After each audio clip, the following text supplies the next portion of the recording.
मार्ग क्रमांक 3, 3 दिवस 2 मुक्काम, सहल कोकण. 4 व्यक्तींकरिता 13,000 रुपये व 14,000 रुपये, तर 6 व्यक्तींकरिता नमस्कार. 16,000 रुपये. योगेश टूर्स अँड ट्रॅव्हलचा हा आपला पहिला पॉईंट तामिनी घाटामधील, ज्याचं नाव आपण देत आहोत पहलगाम पॉईंट. किती निसर्ग सुंदर परिसर आहे बघा. उंच उंच डोंगर दऱ्या. हा परिसर म्हणजे थंडीच्या वातावरणात आता तुम्हाला ढगाळ वातावरण दिसतंय, तर पावसामध्ये सर्वोत्कृष्ट इथं नजारा आपल्याला बघायला मिळतो. विविध फुलं, वाहते झरे आणि हा सुंदर निसर्ग परिसर अवश्य पाहायला फक्त योगेश टूर्स अँड ट्रॅव्हल्समध्ये नक्की या. माझ्या मागे जो तुम्ही डोंगर पाहत आहात, हा आहे गरुडमाची तामिनी घाट. आपल्या या स्पॉटचं नाव आहे पाईपलाईन स्पॉट उर्फ आय लव्ह तामिनी घाट. या स्पॉटवर आपण निसर्गरम्य परिसर बघू शकता. हे जम्मू काश्मीर नाही बरं का, आपलं महाराष्ट्र आहे, कोकण रोड. आता आपण पाहणार आहोत किल्ले श्रीमान रायगड, राजदरबार, जगदीश्वर मंदिर, बाजारपेठ, होळीचा माळ, महाद्वार, नाणे दरवाजा, राण्यांचे महाल. आणि या गडाकरिता आपल्याला रोपवेचा सुद्धा वापर करता येऊ शकतो. वरती जाण्यासाठी, खाली येण्यासाठी सुरक्षित प्रवास असतो. आणि आपल्या राजाची राजधानी बघण्याचा मोह आपल्याला इथे आवरत नाही. त्याचसोबत आपण खाली आल्यानंतर पाचाड येथे राजमाता जिजाऊंचे समाधीस्थळ येथे नतमस्तक होऊन राजमाता जिजाऊ यांच्या वाड्याकडे जातो. राजमाता जिजाऊंच्या वाड्याचे दर्शन घेऊन पुढील प्रवास आपण दिव्यागरकडे मार्गस्थ करतो. नमस्कार. आता आपण आलेलो आहोत दिव्यागर येथे सुवर्ण गणेश मंदिर. म्हणजे याच ठिकाणी तो सुवर्ण गणेश मंदिर म्हणजे की सोन्याचे मुखवटा असलेला गणपती येथे सापडला होता. तर त्याचीसुद्धा प्रतिकृती म्हणजे गणपती बाप्पा येथे आहेत दर्शनासाठी. त्याचबरोबर आमच्या योगराज टूर्स अँड ट्रॅव्हल्स सहलीसोबत जेव्हा तुम्ही दर्शनासाठी याल बाप्पाच्या, ते येथे उकडीचा मोदक हा आमच्यामार्फत तुम्हाला देण्यात येणार आहे प्रसाद म्हणून. तर नक्की या संधीचा लाभ सर्वांनी घ्यायचा आहे. कायमस्वरूपी आपण ही सुविधा चालू करतो आहे आजपासून, त्यामुळे प्रत्येकाला ही उकडीचा मोदक एक मिळणार आहे. धन्यवाद. आता आपण येऊन पोचलेलो आहोत दिव्यागर येथे रूपनारायण मंदिर आणि सुंदर नारायण मंदिर येथे.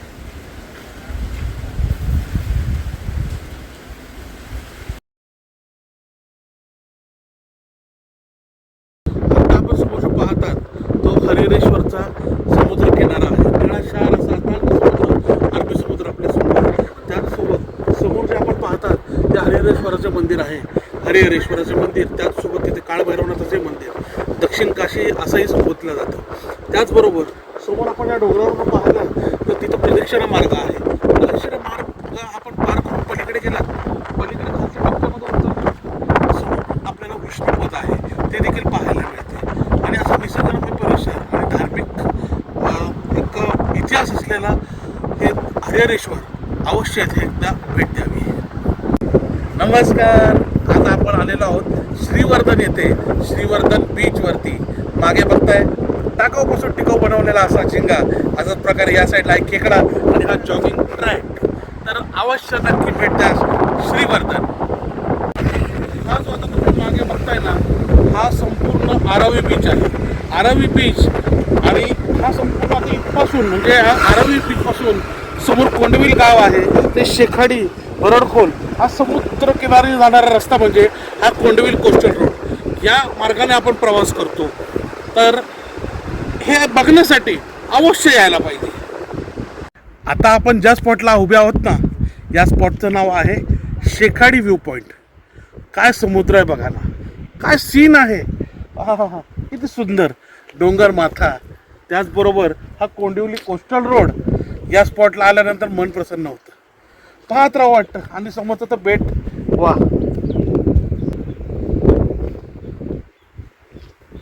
आता आपण आहोत दिव्यागर अशा सुंदर ठिकाणी. दिव्यागरचा हा समुद्र किनारा, येथे तुम्हाला पॅरासेलिंग, पॅराग्लायडिंग, वॉटर स्पोर्ट्स, त्याचसोबत ATV बाईकचे राईडसुद्धा मिळते. असा निळाशार समुद्र आणि सुंदर असा बीच येथे जर का एन्जॉय करायचा असेल तर दिव्यागर येथे मुक्कामासाठी आपल्या सहलीमध्ये यायलाच हवं. कसा आहे निळाशार समुद्र आणि मागचा व्ह्यू हे पहा. हा आहे वेळासचा बीच आणि या साईडला मागे वेळास कोस्टल रोड आहे. हा वेळास कोस्टरोड इथून पुढे आदगावपर्यंत जातो. समोर आपल्याला आदगावचा कोळीवाडा सुद्धा बघायला मिळणार आहे. तर या ठिकाणी आलात तर तुम्हाला असे वेगळ्या म्हणजे निळ्या रंगाचे, लाल रंगाचे, हिरव्या रंगाचे, नारंगी रंगाचे, व्हाईट रंगाचे असे स्टोन्स मिळतील. छान असतात. एक नैसर्गिक आपल्याला काहीतरी एक अँटिक पीस आपण घरी ठेवू शकतो किंवा फिश टॅगमध्ये न्यायला इथे उपलब्ध होतात सहज. आणि हा जो रॉक आहे पूर्ण, हा आता पाणी खाली गेल्यामुळे म्हणजे आवटी झाल्यामुळे खाली गेलेलं आहे पाणी. भरतीच्या वेळेस सुद्धा इथपर्यंत पाणी असतं आणि सुंदर व्ह्यू, खूप छान नजारा आहे आणि हिडन जेम आहे. सहसा ही जागा कोणाला माहिती नाही आहे, तर आवर्जून फक्त योगेश ट्रॅव्हल्स मार्फत आपण ही जागा आपल्याला दाखवण्यात येते. तर नक्की आमच्या सहलीमध्ये सहभागी व्हा. तर आता आपण मी सांगितल्याप्रमाणे वेळास कोस्टल रोडला आहे. तर आता ही सफर आपण बघू शकता. बाहेरचा व्ह्यू बघा किती सुंदर आहे. आणि हा रॉक बघा, हा जो समुद्र खाली पूर्ण जातो भरती असल्यानंतर, तो आता अवहटीमुळे पूर्ण खाली गेलेला आहे. हा सुंदर नजारा, शांतता, सुख हे फक्त इथेच आपल्याला मिळू शकते. किती सुंदर नजारा आहे. हे असे डोळ्यात टिपून ठेवणं खूप गरजेचं आहे. आयुष्य रिफ्रेश करायचं आहे, जगायचं आहे ना आपल्याला आनंदाने, आणि एक उत्साहाचं वातावरणात यावंच लागेल तुम्हाला. तर नक्की आपल्या कुटुंबासोबत, मित्रमैत्रिणीसोबत, आपल्या जिवलग व्यक्तींसोबत अवश्य या. एकदा एक जीवनाची सफर करून तर बघा. तर आपण बघू शकता हा संपूर्ण जो कोळीवाडा दिसतोय हा आदगावचा कोळीवाडा आहे. आणि याची सफर आपल्या मार्ग क्रमांक 1 मध्ये आहे.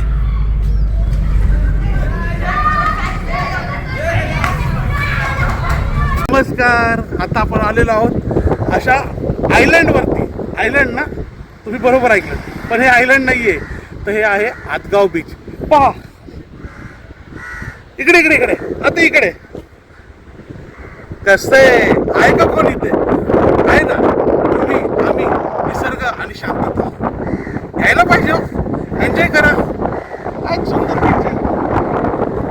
असा नजारा आपल्याला कुठे बघायला मिळणार. बघा ना, कोणीच नाहीये. अशा ठिकाणी आपल्याला वेळ घालवायला काय आवडणार नाही का. आणि मागे बघा, मागे मागे हे गाव आहे बरं का. इथे म्हणजे धोकादायक असं काही नाही आहे बरं. गाव सुद्धा आहे, पण शांतता आहे. आणि मेन महत्वाचं म्हणजे आयलंड सारखा निसर्ग आहे. मी ते दररोज येणार असंच मला वाटतं. मन सुख, शांती आणि भरभरून आनंदी जगल्यासारखं वाटतं. तर आता आपण ज्या स्पॉटला उभे आहोत, या स्पॉटचं नाव आहे ओमान पॉईंट.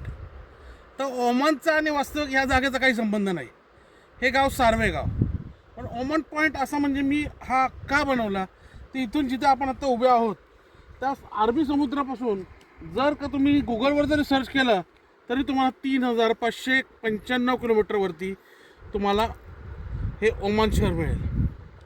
उजव्या बाजूला 3000 किलोमीटरवरती तुम्हाला मस्कत शहर मिळेल.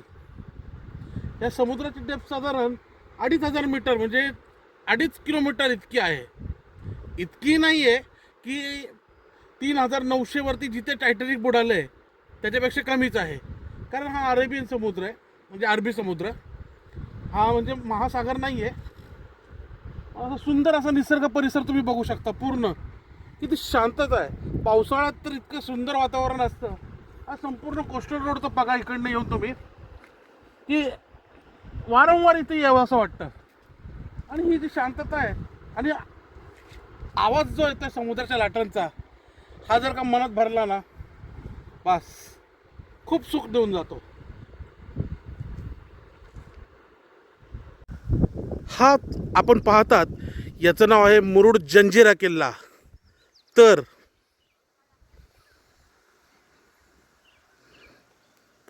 हा किल्ला तुम्हाला जो दूरवरती दिसतोय याचं नाव आहे पद्मदुर्ग. आणि हाच तो किल्ला छत्रपती संभाजी महाराजांनी आपल्या स्वराज्यासाठी बांधला होता, हा जंजिरा किल्ला जिंकण्यासाठी.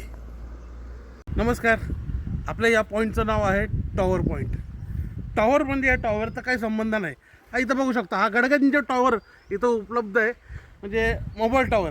पण याचं एक वैशिष्ट्य आहे, जेव्हा पावसाळ्यामध्ये जंजिरा बंद असतो तेव्हा इथून आपल्याला समोर हा जंजिरा किल्ला बघायला मिळतो. त्याचसोबत आपला छत्रपती संभाजी महाराजांचा पद्मदुर्ग हा समोर बघायला मिळतो. सिद्धी जोहर कशासाठी आला होता आपल्याकडे? तर सिद्धी जोहर आपल्या भारतावर राज्य करण्यासाठी किंवा हिंदुस्थानवर राज्य करण्यासाठी नव्हता, तर तो गरम मसाल्याचा व्यापारी होता.